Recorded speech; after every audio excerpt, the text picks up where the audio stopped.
Good day. I'm Colonel Jerry Morlock, the Director of the Combat Studies Institute. You're about to use a video series which our instructors have prepared for the sole purpose of improving your presentation of M610, the Evolution of Modern Warfare. We've taken care to make the course that you teach as similar to the one taught at Fort Leavenworth as possible, and choose to add these tapes to your libraries in order to give you every advantage as you prepare to teach this new course. These tapes are similar to the weekly train-up sessions which we utilize to prepare our instructors here at Fort Leavenworth. My intent for the tape sessions was to provide you insights and tips on ways to approach the lessons of M610 that were not available in the instructor notes. I've drawn various instructors, military and civilian, into the sessions based upon their specific expertise and historical background. They were asked to just talk to the lesson structure and content, giving you some additional information on the historical context and differing views on how to approach the lessons. These tapes will provide you a wealth of knowledge and direction that will significantly improve your readiness to teach our new history course. One word of caution regarding how to use these training tapes. They are not designed to be substituted for your instruction during the individual lessons of the course. As instructor preparation tapes, train the trainer material, if you will, they are inappropriate for direct instruction to students and are not intended for that purpose. Our intent with these tapes is to improve your ability to lead the student seminars by sharing tips and advice from some highly qualified experts. The Combat Studies Institute stands ready to provide whatever additional expertise or assistance that you may require, and we've included the Institute's phone, mail, and email contact information on the tape if you should need it. Good luck with the Evolution of Modern Warfare course. Have a good time.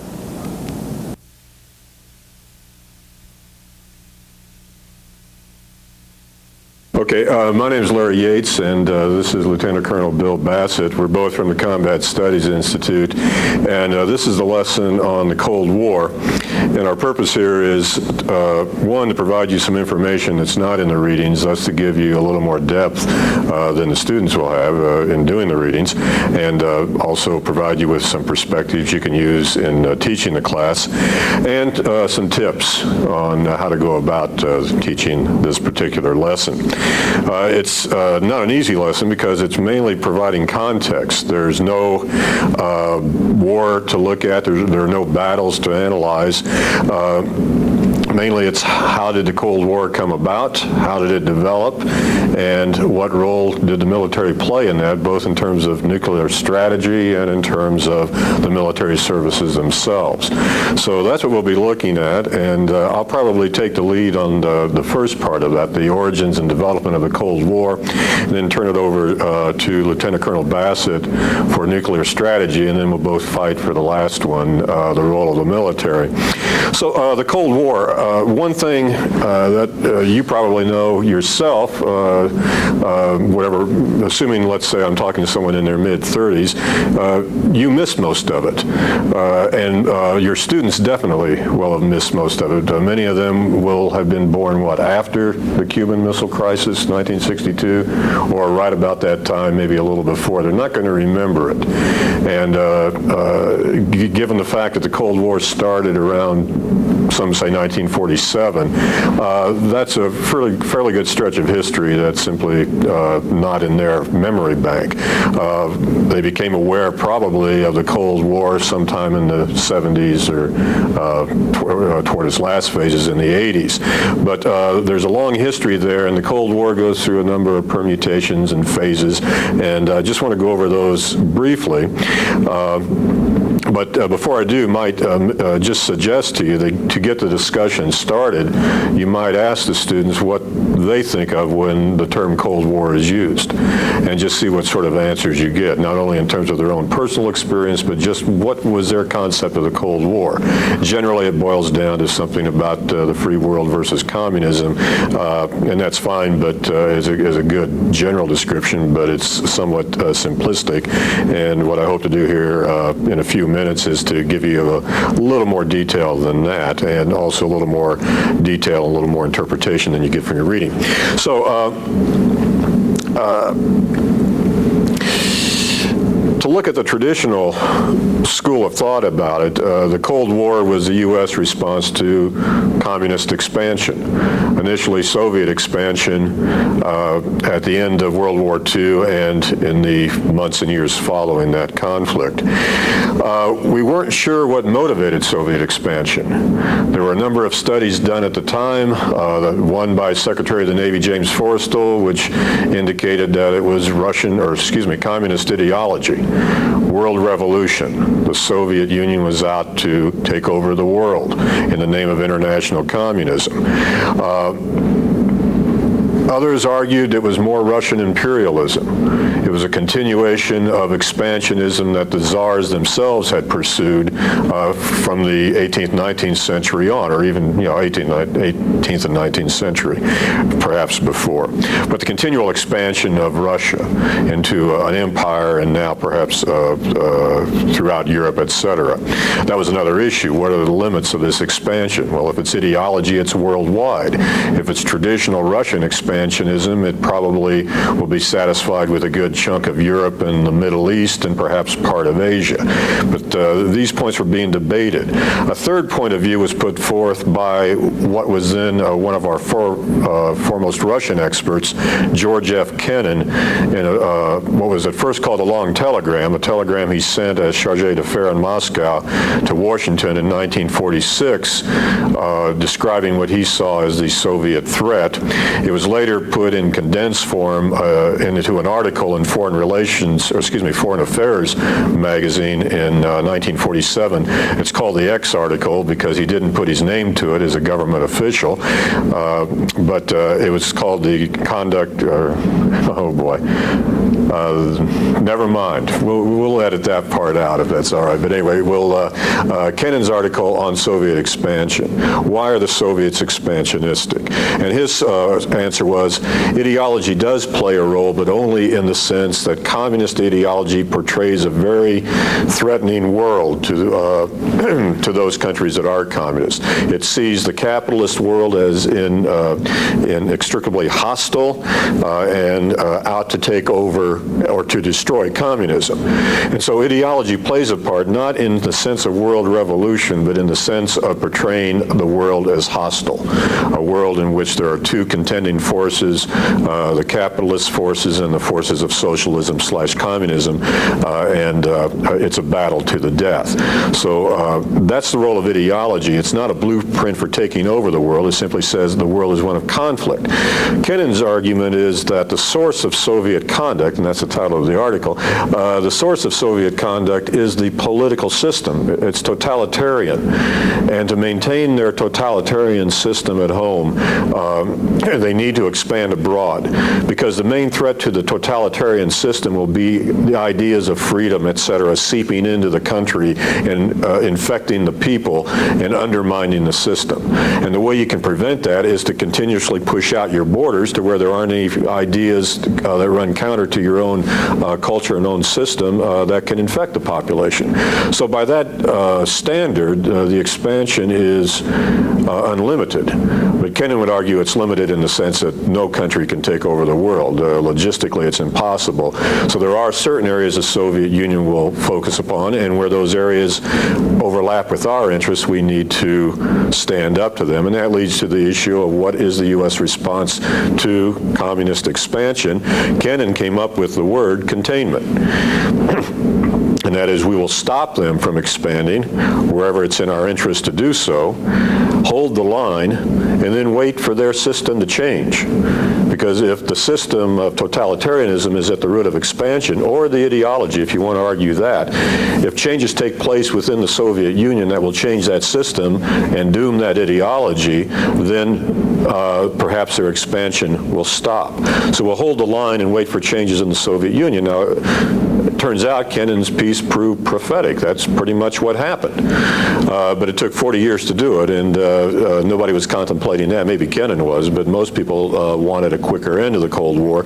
And critics of containment argued this policy of holding the line gave to the other side the initiative of where to hit along that line. And do we really have the resources to defend a line all the way around the Soviet Union, and then after the fall of China in Asia and ultimately around the world, can we really hold the line? Do we have the resources? And some argued no, that we should seize the initiative and pursue a policy of rollback and liberation, take areas that have been taken over by the Russians or later the Chinese, whatever, and push them back. Push the Russians out of Eastern Europe, push them out of the Baltic states, etc. So there are contending schools, number one, of what motivates Soviet expansion, two, what are the limits of Soviet expansion, and three, what should the U.S. do about it. Of these contending schools, the ones that pretty much win out are, one, why are they expansionistic? World revolution. Most of us grew up believing it was world revolution that motivated the Soviet Union. I don't believe it anymore, but at the time it seemed a compelling argument. What's the response? We were happy with containment because we realized in the 50s that to pursue liberation risked World War III, and once the Soviet Union had nuclear weapons after 1949, that was too high a risk to run for a policy of liberation. It also made our allies very, very nervous. When we started talking about liberating Eastern Europe, Western Europe got very nervous. This came out during the 1952 presidential campaign when Eisenhower put forward the idea of liberation as a trial balloon. The uproar caused him to pull back from it, and you've heard very little about it after that. So ideologically motivated expansion, again, a simplistic idea, but one that took hold. Containment as our response to it. And then the Cold War would go through a number of phases in terms of how we applied the strategies of containment, to use a phrase that John Lewis Gaddis has, and I'll get to that in just a bit. Now, that's the traditional or orthodox school. There's one other, it needs to be mentioned, the revisionist school that existed before the Vietnam War, but came into its own during Vietnam and has persisted since because it did raise some good points, although many of its more extreme points have been shot down. The revisionists would argue that the U.S. is responsible for the Cold War, that the Soviet Union may have a universal ideology, but so does the United States.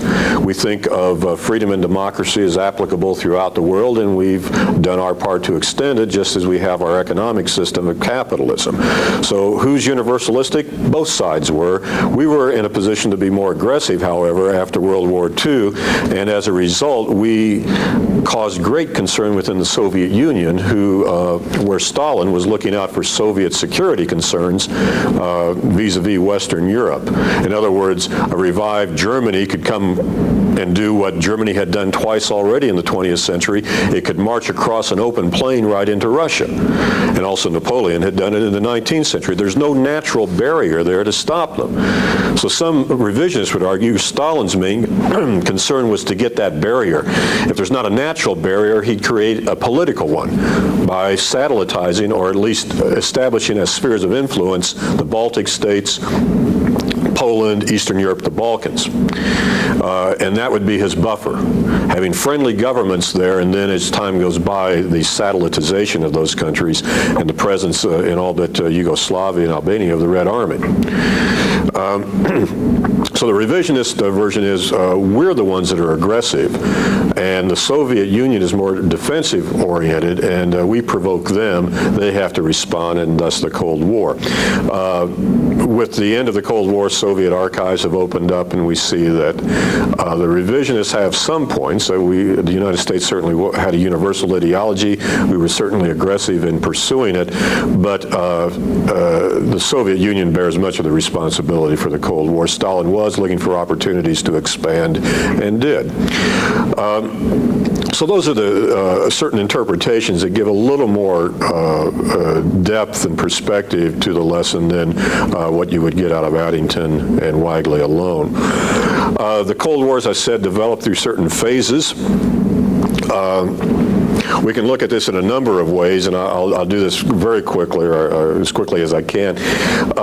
One would be to look at how containment was applied. And this relies on to some extent on John Lewis Gaddis's Strategies of Containment, which is out in book form. There's an article he wrote with that title for National Security Journal, and there's also a short version that we use for one of our supplemental readings. If you would like that, give us a call and we will mail you copies. I think I can say that. Somebody's going to have to do it, not me. But give Sam Lewis or Jim Martin a call. They'll be happy to mail you a copy of John Gaddis's article, Strategies of Containment. I'll go over it very briefly here in some respects, but looking at U.S.-Soviet relations before World War II, generally they were hostile. At the time of the Bolshevik Revolution, the United States did intervene militarily in Russia during their civil war. We, the British, the French, other countries intervened in that conflict, which we ended up, we pulled our troops out. The Bolsheviks won, but our intervention left a lasting animosity. We refused to recognize the Soviet Union until 1933 during the Great Depression, when we were looking for markets. Prior to that time, we kept the Soviet Union at arm's length. We treated it as a pariah. Not every European country did. The Soviet Union did join the League of Nations, whereas, of course, we did not. But we did not recognize them. Between 1917 and 1933, we did not have diplomatic relations with the Soviet Union. In the 30s, with the rise of Hitler, the Soviet Union ultimately allies itself with Hitler. You have the invasion of Poland, and then with the invasion of the Soviet Union, we become friends with Stalin. The dictator Stalin becomes Uncle Joe, and we're going to give him the support, any support we can, mainly in the form of Lend-Lease to keep the Russian war effort going. And then after Pearl Harbor, we're informal allies. There's not a formal alliance, but a coalition. During the war, President Roosevelt hoped that once the war was over, the Soviet Union and the United States would cooperate for world peace. And he believed that this was possible because his argument was what motivated Stalin was the way we had treated Russia in the past. Russia was a malign giant, and if Roosevelt could convince Stalin that relations with the West could be good, that Stalin would come around and cooperate and work with us for world peace. Roosevelt died in April 1945. At the time, the Soviet Union has overrun Poland, Eastern Europe, and the question is, what kind of governments will these countries have? Will Stalin impose communist-led governments? There are indications that he will. He's not allowing free elections in most of these countries. And when Harry Truman becomes president on Roosevelt's death, there are many advisors who go to him and say, Roosevelt had it wrong. Russia is not a malign giant, it's a world bully. It will strike out, it will expand wherever it can unless you stop it. And if you stand up to it, however, the Soviet Union will cooperate. But first you have to stand firm. And Truman does. Throughout 45, 46, there are a number of issues on which the United States takes a tough stand. But it doesn't stop the Soviets. They continue to push their advantage in Eastern Europe and try to go into the Near East. And this leads to a reevaluation with the studies I mentioned previously. What are they after? Debate over that. But the bottom line was they are expansionistic. They're not going to cooperate. They're our rival. They're our opponent, maybe even our enemy, and containment was a response to that. Initially, containment from 47 to 49 is implemented in Europe with the Truman Doctrine of 47, aid to Greece and Turkey, where we saw a communist threat. There was a civil war in Greece. The communists being on one side, we will help the other side. In Turkey, there was pressure on Turkey to give up a couple provinces to the Soviet Union and to share the control of the straits into the Black Sea and the Mediterranean. Into the Mediterranean. We gave support to Turkey to stave off this Soviet pressure. Then the Marshall Plan of 1948, which is economic assistance to Western Europe in general to get it on its feet, and then NATO, which originates in 48, and the treaty is signed in 49. We're committed to the military defense of Western Europe. So by 1949, containment has been extended to Western Europe. The line is fairly clearly drawn, one exception, Berlin, which is on their side of the line. We have an enclave there. But aside from that, the line is fairly clearly drawn. In from 50 to 53, 54, containment is expanded or extended to Asia. After the fall of China, the war in Korea, we're in the process already at that point of getting a treaty with Japan. By the end of the war in Korea and the following year, 1954, we have alliances, actual alliances now, with South Korea, Taiwan, or previously Formosa, Taiwan, the Philippines, Australia, New Zealand, Japan, did I mention Japan? And then in 54, the Southeast Asian Treaty Organization, CETO, which become controversial in Vietnam. So containment has extended to the Far East. And then in the mid-50s, with the rise of Nasser and in Egypt, and pan-Arabism and Arab radicalism, and the attempt of the Soviet Union to take advantage of that, containment is extended to the Middle East as well. And what you see is the gradual extension of containment into a global policy. And so you can look at the Cold War in terms of the phases of containment. You can look at it in terms of the arenas being fought over. From 47 to 53, it's the Eurasian landmass, and after that, it's the Third World. In the mid-50s, the communist states mainly, or the communist leaders, mainly the Soviet Union and the People's Republic of China, began to try to gain influence, if not dictatorial control of, at least influence in many of the underdeveloped and anti-colonial countries of the emerging Third World. And this causes us great concern. You can't stop that militarily. It's an economic and ideological approach. Military barriers won't help. So that, and from 55, really, or the mid-50s and into the 80s to the end of the Cold War, that's really the arena of the Cold War, the Third World, the periphery, not the Eurasian landmass. That's pretty well taken care of. There are a few Berlin crises, but that's wrapped up under Nixon. We reached an agreement, an accord over Berlin. So the fighting is going to be, or the struggle, rather, will be on the periphery. You can look at it in that way. The intensity of the Cold War is another way to divide it. From 48 to 62, every year you've got a war scare, beginning with the Berlin blockade, ending with the Cuban Missile Crisis. I grew up, when I was a kid, every year there was a threat of a nuclear confrontation. That's a heck of a way to grow up. After the Cuban Missile Crisis, that drops off precipitously. There's more negotiation, there's certainly conflict, but we start dealing more and more with the Soviet Union. Détente begins under Johnson. Nixon really accelerates it. Becomes a dirty word under Ford because of what the Soviets are doing in the Horn of Africa and Afghanistan, but we are working with the Soviet Union. Recognition of the People's Republic of China. The Cold War is maturing.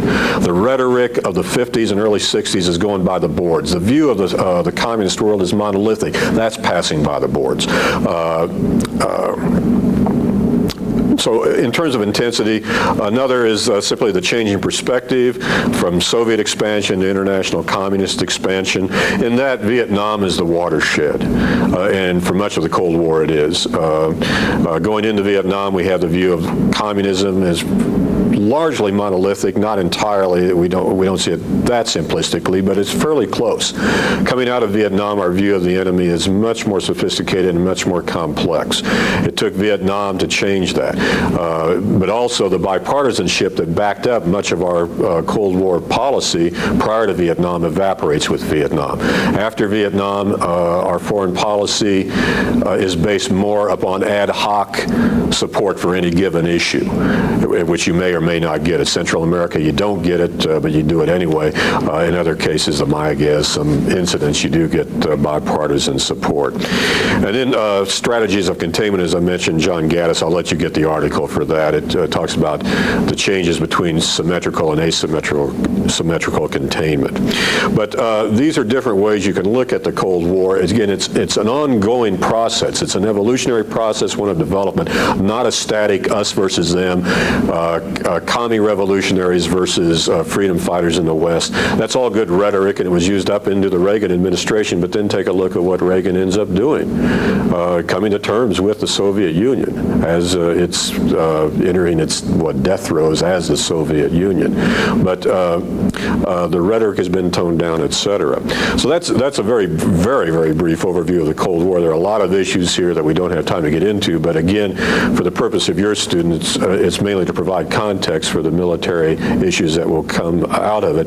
The first of which is the Cold War coincides with the advent of the atomic age, and what role will the bomb play? And for that, Colonel Bassett will take over.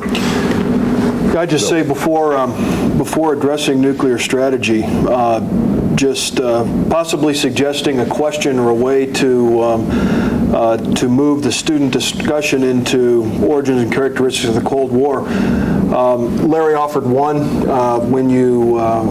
When we say or hear the word or the characterization Cold War, what does it mean? Another one I use with my students is how do we explain the rapid post-war change in U.S.-USSR relations from uneasy partners during World War II to implacable foes locked in a 45-year Cold War?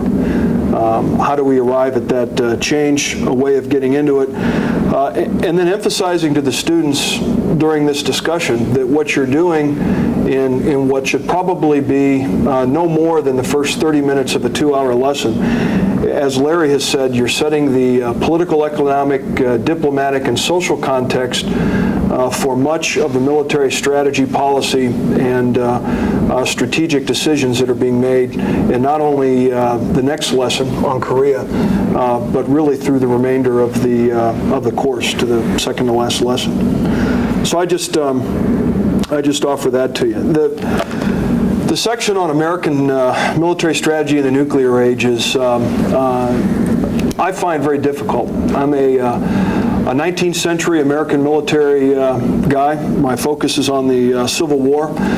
I find much of this material to be confusing, almost surreal in the logic being employed and the whole evolution of nuclear strategy.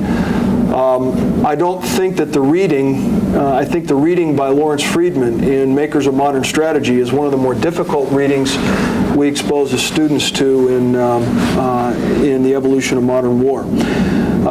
But having said that, I might suggest to you maybe 4 major points that you want to explore with your students as you talk about about nuclear strategy. The first is to look at the whole notion of revolutionary change in American strategy. And along these lines, I think a good way to do that, a good technique to use not just in this lesson but others, is to pull a quote from one of the student readings, in this case Russell Weigley's American Way of War, and just read it. Say, Weigley asserts in American Way of War that the atomic bomb represented a strategic revolution. Strategy would have to be redefined. That's really the thesis of this essay that the students read. Pose that, restate it, and then ask the students what they think of it. Do they agree with Weigley that the advent of nuclear weapons in the context of this growing Cold War with the Soviet Union fundamentally redefines U.S. U.S. strategy making and strategic calculations? That's good for a good 5 to 10 minutes of discussion. I think the other thing you might want to do in this block is look at the inherent difficulties and maybe some of the general characteristics of framing military strategy in the nuclear age. And along these lines, Another technique, maybe a pedagogical technique that I'd suggest to you, one in addition to using an author's quotation, a quotation from an author, is to throw a slide on the screen behind you with a nice pithy quote from a contemporary participant, and then ask them what they think this means, or use that as a means of generating discussion.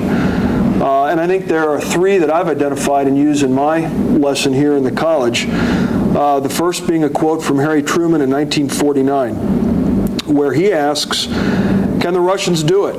And the response is, "Yes, they can." So Truman responds, "In that case, we have no choice." And I think what that speaks to is the escalation, or the tendency toward escalation, in the development of nuclear weaponry and the strategic formulation. The whole idea of achieving superiority in numbers, delivery capabilities, or the flexible application of capabilities developed. Another great quote, one from Bernard Brodie, one of the foremost strategic thinkers in the late 1950s and early 60s. He says, and I quote, "It should be obvious that what counts in basic deterrence is not so much the size and efficiency of one's striking force before it is hit, as the size and condition to which the enemy thinks he can reduce it by a surprise attack, as well as his confidence in the correctness of his predictions." Great quote. It gets at many different issues associated with nuclear strategy. Thomas Schelling writes about the reciprocal fear of a surprise attack. And Friedman talks about this in his essay, how that is destabilizing, and that it is this fear of a surprise attack that must be overcome if you're to achieve deterrence based on stability. I think it's also a way to explore the distinction between, Brodie's quote is a way of exploring the distinction between first and second strike capabilities, what the difference between the two is, and how second strike and the perceived possession of a second strike capability is crucial to a nation's confidence in its strategic well-being. Finally, I think it gets to the absolutely crucial point that enemy perception is important, that what you're doing in much of your strategic development, capabilities development, is attempting to influence the thinking, the perceptions of your enemy. The classic term, perception is reality. Well, your enemy will operate on perceptions, and you may possess a capability, and that's a good thing, but it's crucial that your enemy perceive it in a way that you think necessary to attain the deterrence effect. And then finally, a slide we get a lot of mileage out of. I mean, it has an Alice looking through the looking glass quality to it, so representative of some of this strategic thinking and writing during this period. And I quote, "He thinks we think he'll attack, so he thinks we shall, so we must." Trying to sort through that and the logic inherent in that is a good way to get at some of the thinking associated with nuclear strategy during this period. A number of different strategies developed by the United States. One of the things I will do is place on the CSI homepage a 5-page document called Evolution of U.S. Deterrent Strategies. And you'll find that under either my name, Lieutenant Colonel Bassett, or under a special section devoted exclusively to this course. And that will take you through the evolution of proposed and actually implemented U.S. Nuclear deterrent strategies. They change, and that's an important point to make during this period, that there's an evolution in U.S. nuclear strategy. These are strategies based on a desire to exploit a perceived advantage in technology. Two great cases in that would be the years immediately after World War II, where the United States possesses nuclear weaponry, atomic weaponry, and the Soviets don't. Another good case would be the 1980s and the Strategic Defense Initiative, Reagan's plan. Another source of change would be a desire to achieve more bang for the buck. Central to the massive retaliation, new look strategy adopted by the Eisenhower administration in the 1950s. Also driving change is the desire to overcome a perceived relative inferiority in a particular capability. The growing fear in the late 1950s, something that the Democrats exploit politically, that the Soviets are developing a nuclear capability in excess of ours, that there's a missile gap. That is causing a change and influencing our nuclear strategy. And also we see from time to time a desire to reseize the initiative and to become less reactive to Soviet capabilities, to afford us more options, which I think gets to another of the four central points you might want to explore in this section of the lesson, and that is that there is an inherent tension between nuclear strategy and conventional warfighting strategy. The notion that early on, this belief that having nukes is going to render conventional warfare unnecessary or even obsolete. That is going to become increasingly attacked. It's one of the bases behind massive retaliation. Korea is going to show that there will continue to be conventional warfare in the nuclear age, and we will see American strategists continuing to grapple with this whole idea of how best to fight in a world that possesses nuclear weapons. One of the readings we have in 610 that you don't have in this course gets at some of the early limited war theories and theorists. That can still be discussed in this context and probably should. What is possible in the way of conventional warfare, what the use of conventional warfighting to send a message and to attain a political result. The idea that you can apply conventional forces in a measured way, keep it limited to trigger a political response on the part of your enemy. Something that will have disastrous consequences in Vietnam, and I would argue is relative and relevant to our strategy making even today.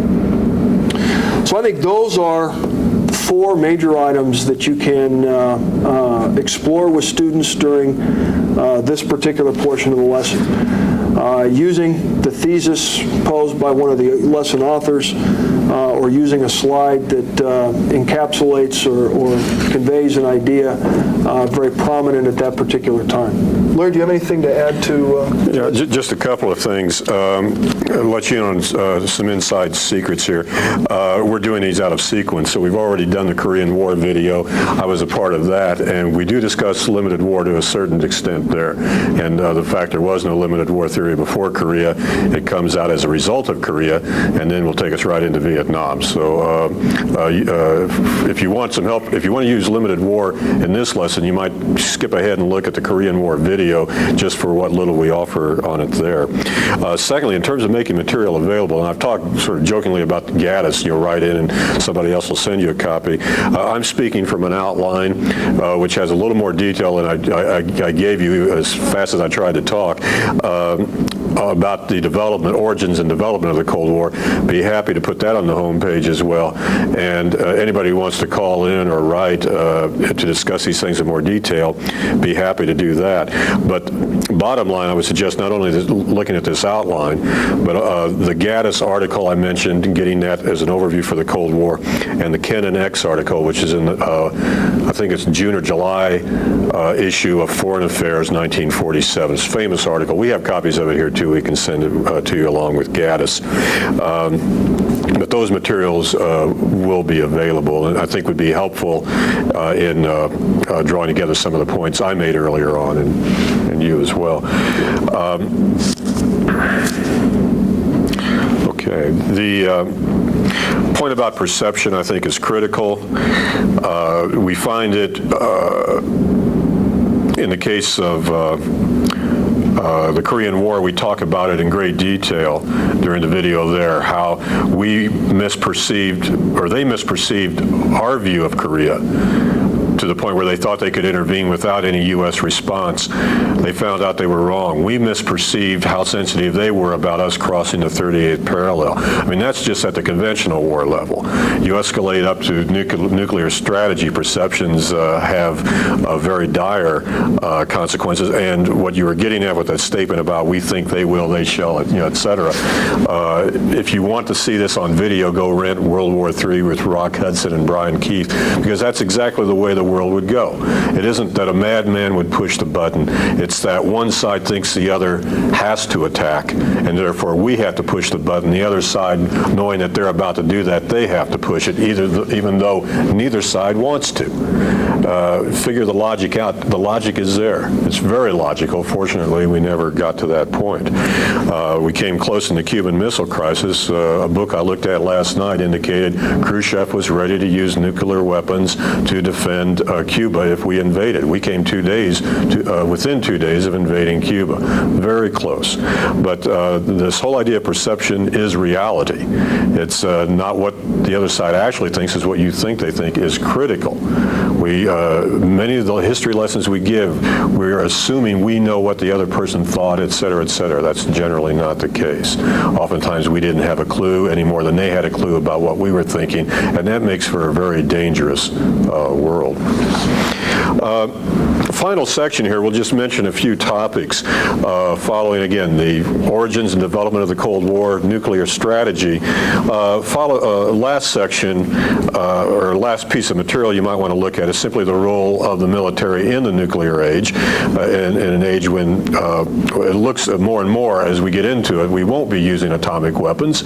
World War III may not, probably will not come about. What then are we going to do? That has to be determined, and not only that, the role of each service, but also just simply how they're going to be organized, how they're going to operate. There are all sorts of issues that come out of World War II that have to be dealt with, not just the atomic bomb, but also the organization and functioning of the military. Just briefly, one issue is unification. The idea is to get the services together, what today we call purple. The services will vanish as individual services. You'll have an amalgamation, except Secretary of Navy James Forrestal says no. That isn't the way it's going to be. We'll surrender some of our sovereignty to an overall organization, but it'll be more federal. We'll retain our distinct identities as services. And he wins that debate. The 1947 law sets up the National Military Establishment, not the Department of Defense, but the National Military Establishment, the NME, and it's a federal organization. You get a new department, Department of the Air Force, to go with the Department of the Army and Department of the Navy, and you get a Secretary of Defense who has very little power vis-a-vis these other departments. He has very little power over the budget or in terms of coordinating the military strategy and approach. Truman, realizing that, decided, well, it's payback time. The first Secretary of Defense will be James Forrestal. Let him deal with the monster he created. And the result of that is Forrestal, in 49 has a nervous breakdown and commits suicide. The next Secretary of Defense will be Lewis Johnson, who's more or less a non-entity, except from the Navy's point of view, when he cuts the supercarrier. And then George Marshall becomes Secretary of Defense, which wasn't supposed to happen. A military man is secretary, but Congress passes the necessary legislation and so forth. But in 1949, the National Military Establishment is given the name the Department of Defense. The Secretary of Defense is given a little more power than he had under the NME, but still it's federal. The separate services will retain their identity. They will not be amalgamated. Another issue dealt with at the time in the legislation of 47, you have the CIA established to collect intelligence, a central intelligence agency. That's the idea, make it centralized. The National Security Council, which will coordinate foreign policy. The statutory members, well, I'm getting in trouble here, but essentially the president will oversee it, but you'll have the Secretary of State, Secretary of Defense, Director of the CIA, I believe is a statutory member, but don't quote me on it. But the point is you have the key foreign policy figures in one group, and their purpose is to coordinate among themselves. The problem is it doesn't always work that way, but that's the idea of the National Security Council. The Joint Chiefs of Staff, which had been put into existence during World War II as a means to have some counter to the British Chiefs of Staff in what turned out to be the Combined Chiefs of Staff. The Joint Chiefs never had any legal basis. The president just set them up. In 47, you get the statutory basis for the Joint Chiefs. They are now a legal, well, I shouldn't say that because it implies they were illegal before, but they now have laws that, a law that creates them, and a chairman of the Joint Chiefs.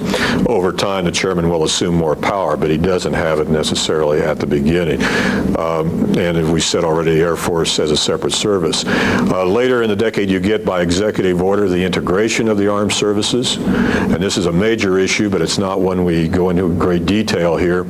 And it's done, as I said, by executive order. Civil rights, integration, all of that is a very hot political issue in the 1940s and into the 50s. And as it pertains to the military, integration could be imposed by the president. He didn't have to have Congress to integrate the military. So he did so. Truman signed the executive order for the integration of the military. The main obstacle among the services was the Army, more than the Air Force and Navy in terms of integration, but they accepted it and moved ahead. And then finally, looking at the Army in the nuclear age, the question was, what would it do? We deal with this a little bit in the Korean War video, but if the atomic bomb, if the next war is going to involve atomic bombs, what role will the Army play? They can't deliver atomic bombs. That's a question for the Air Force or the Navy, who duke it out, and the Air Force wins when the supercarrier is canceled. So the Air Force will deliver the nuclear weapons. The Air Force is getting most of the bucks in a very constrained environment physically, and the Army, it's assumed, will not have much of a role to play, except to go in and clean up afterwards.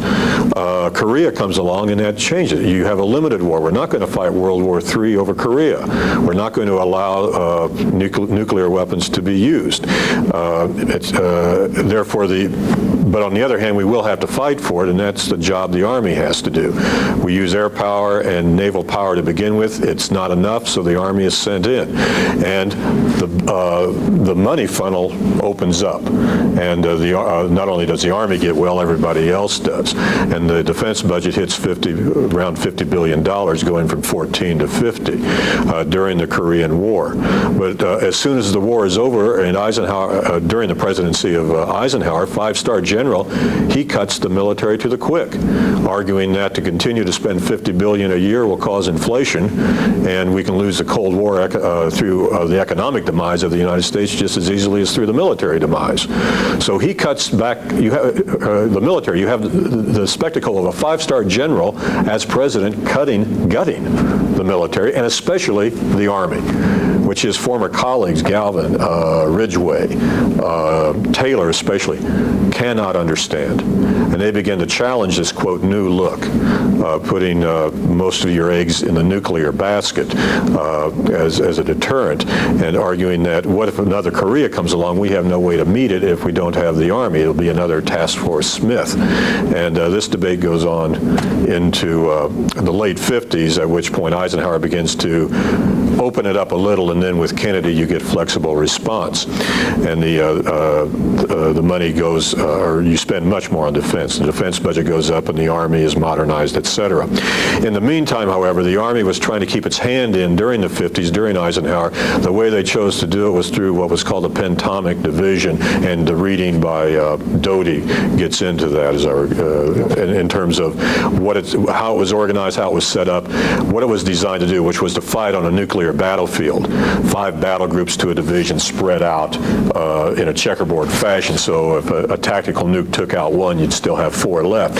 Well, what it did, of course, was create an unwieldy span of control. There were all sorts of other problems inherent with it, not the least of which was the tactical nukes. You had the Davy Crockett, which was an individually launched nuclear projectile. The problem was the radius of the blast was greater than the distance you could lob it, so the joke was the Davy Crockett kit was the missile and a pair of tennis shoes. The Pentomic Division didn't work, and by the early 60s, they're getting back to triangular divisions, ROAD. And I'd like to end my comments on this note, and that is, we've given you a lot of material for this lesson. I would argue if you can get through the development of the Cold War up to Vietnam, nuclear strategy up to Vietnam, and these changes in organization and force structure and the service roles up to Vietnam, that would probably be enough for this lesson.